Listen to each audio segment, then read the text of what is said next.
Hello guys and welcome to Total War Shogun 2. I've made unit guides now on the base game and Rise of the Samurai. Today we're going to tackle Fall of the Samurai, which gets kind of weird compared to the other ones. To start very simply, we have our generals. This time we have two forms. The more stereotypical general that you might expect from the base game is the general's Hatamoto. I can't say these names, by the way. This is just your basic melee cav general. You do not want to get this really in a prolonged engagement. You want to keep it near your units so you can provide buffs. You could provide morale buffs. You could provide even combat bonuses via abilities, but also just by being near a unit and keeping it in a sphere of influence. Then we have the general's bodyguard, which trades a lot of units. You're going from 60 escorts, including the general, down to 24. In return, all of your melee stats actually improve. So it's a quality versus quantity thing. However, you lose armor, 5 down to 2, meaning if you get shot at, you're going to resist it a lot worse.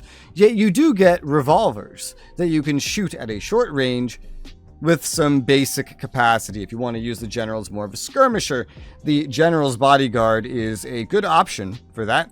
The general's Hatamoto is more survivable by a long margin.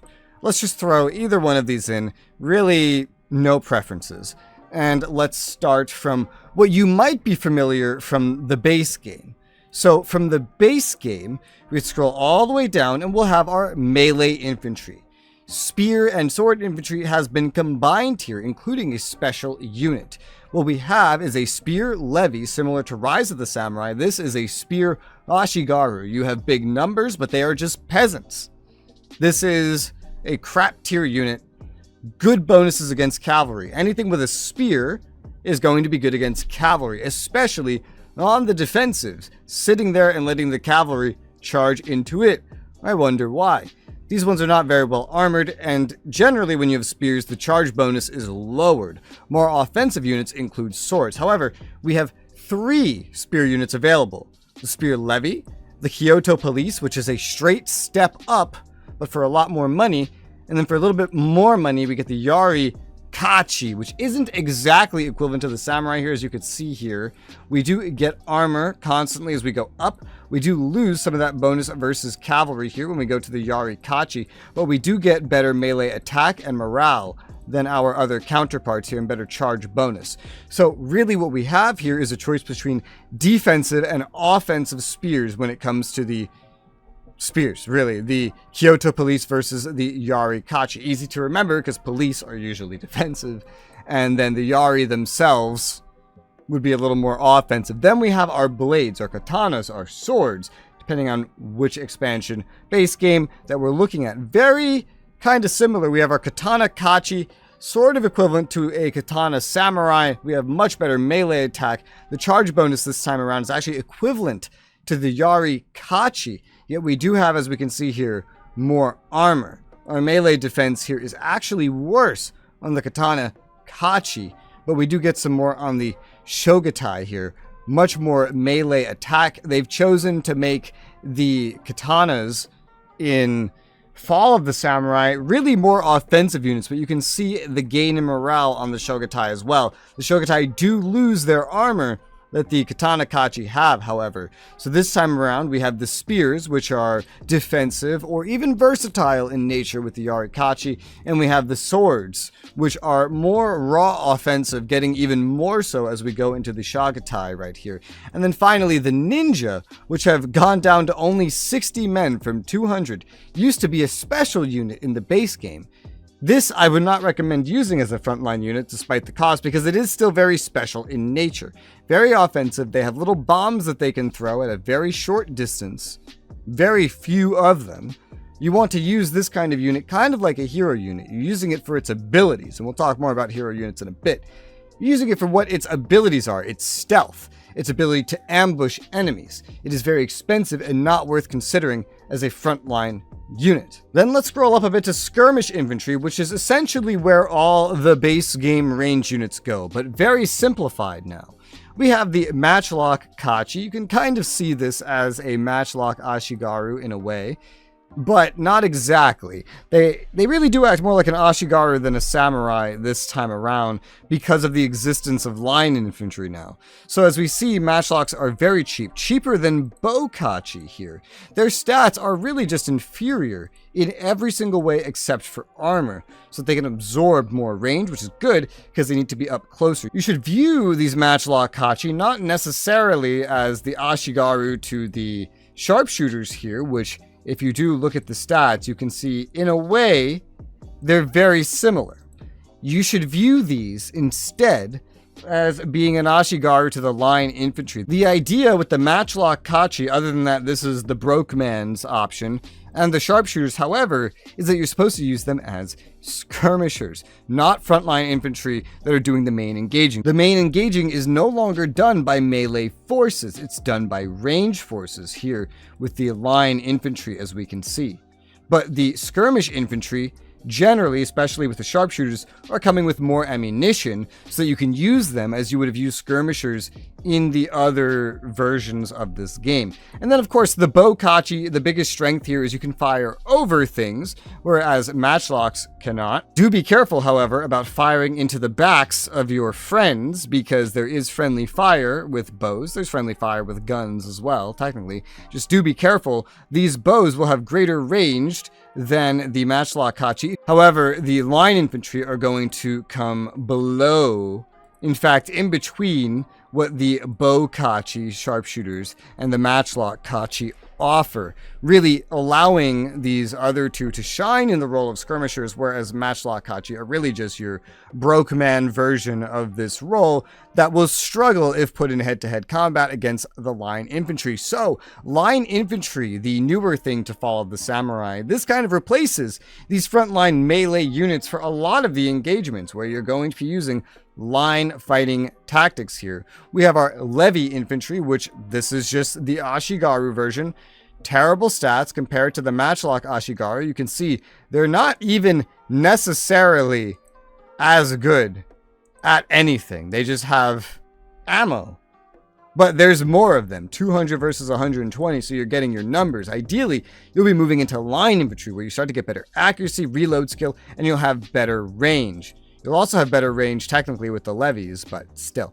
You'll get more armor and better melee skill because these units can and will still find themselves in melee, usually with dedicated melee units or once you start running out of ammunition. As we go up and up, we will eventually get access to better ammunition reserves. However, generally our accuracy and reload skills will improve. Our morale, our melee attack and defense, and charge bonus will cap out with the Black Bear infantry, but those and the Imperial infantry are essentially a linear progression the line infantry have here, just like Rise of the Samurai, where the more expensive, generally, the better you're going to be getting. You could view the Black Bear infantry as a cheaper alternative for the melee stats, but at that point, why don't you just get melee infantry? Yet that is not it, because we also have elite infantry. These are more line infantry to consider. The Imperial Guard infantry is just better in pretty much every way, except no new armor, as we can see here, no more ammunition, but it is better in every way, retaining the numbers, than the Imperial infantry. It is the linear, natural progression. If you could have entirely Imperial Guard infantry, they would be better than Imperial infantry. And then we have the foreigners, the United States Marines, we have the Royal Marines, and we have the Infantry des Marines. Don't expect me to say that. These are not a linear progression right here, no matter what the prices might make you think. Out of all of these elite infantry, the Imperial Guard infantry, despite being the linear step up over the Imperial infantry, they have the worst of all three of the foreigners. The foreigners are better entirely, but they're better at different things. The Royal Marine is the most balanced of the three. They have, as we can compare them to the Imperial Guards, better melee capabilities and better ranged capabilities. This is great.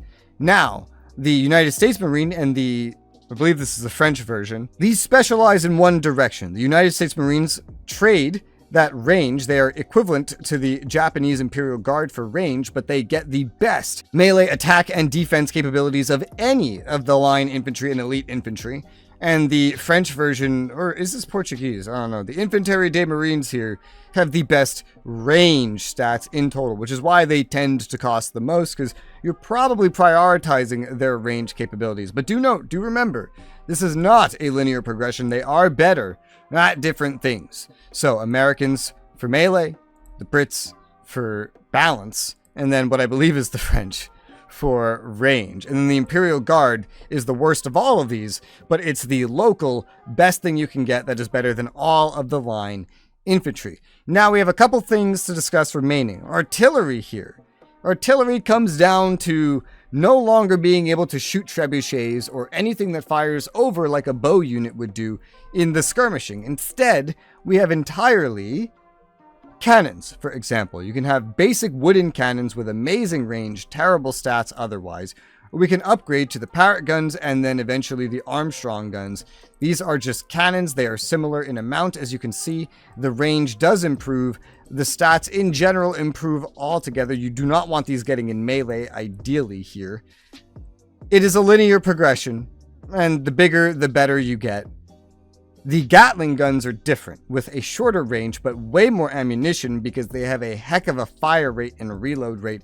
Their accuracy is not quite as good as the Armstrong guns, but you're not firing cannonballs, you're literally firing like pellets at the enemies. If you can get these Gatling guns into position and in range, they will shred literally anything and everything that gets within their range, whereas the Armstrong guns are better for long range supports, but you better put these on a place where they can get some ability to fire. Don't put them directly behind your units or they'll never be able to fire. Artillery is for support, and they will all need some kind of capability to shoot over your units. They're not necessarily going to come with it.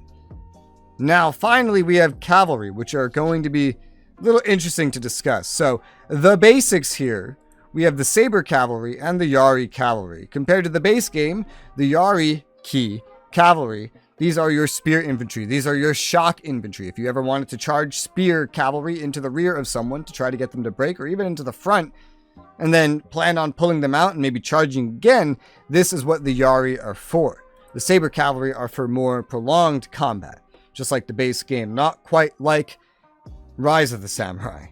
These are what you charge into the rear, for example, and then you leave them there, or charge them into other cavalry and let them shred them with their swords, really doing what swords are good for.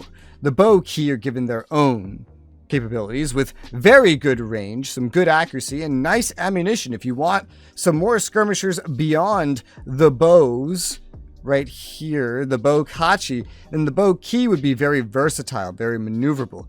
This is what you would want. Very cheap too, because they're kind of outdone by the guns generally. But you still do have this option if you want something that can fire over. Especially useful for getting behind your enemies. But at this point in Fall of the Samurai, you have to think, well, if I'm going to get behind my enemies so I'm not committing friendly fire, maybe I just get the guns instead. However, the range shrinks when we go to the guns. The Carbine Cavalry is our main ranged cavalry that you would want firing into the backs of enemies realistically. It's just that the bow key could potentially skirmish them to death, for example, due to the increased range. The Carbine Cavalry would have to get into the same range that the line infantry operate from, meaning they would be at a disadvantage if put up against line infantry, whereas the bow key could actually skirmish them away from a distance, kind of like the bow kachi and the sharpshooters. The Imperial Guard Cavalry are exactly what they sound like, a direct upgrade equivalent to having Imperial Guard, just a direct upgrade in every single metric. These are a great upgrade if you can afford them and if you have them unlocked. And then of course we need to have some kind of hero unit, right? We have the Samurai Hero, which is essentially an upgrade to the bow key, but it is not linear even though it looks linear. The stats may be going up, but do keep in mind there's only 40 of them compared to 80 bow key. If anything, you'd want to use these as the lead force of a bunch of bow key to keep them in the fight, giving them morale bonuses and buffing them and things of the sort. And with that, we have essentially covered everything that you need to know for the units as a beginner for Fall of the Samurai. I have now made, as I said, one of these for everything. Rise of the Samurai, the base game, and now this. I have a whole bunch of guides that you can find in the description in a playlist. If you have any suggestions for guides, you can leave those in the comments below, and you can ask any questions I have not answered. If I cannot answer them, hopefully someone else will be able to answer them for you. For now, though, that's going to be it for today. Thank you guys very much for watching, and I hope I'll see you on the next one.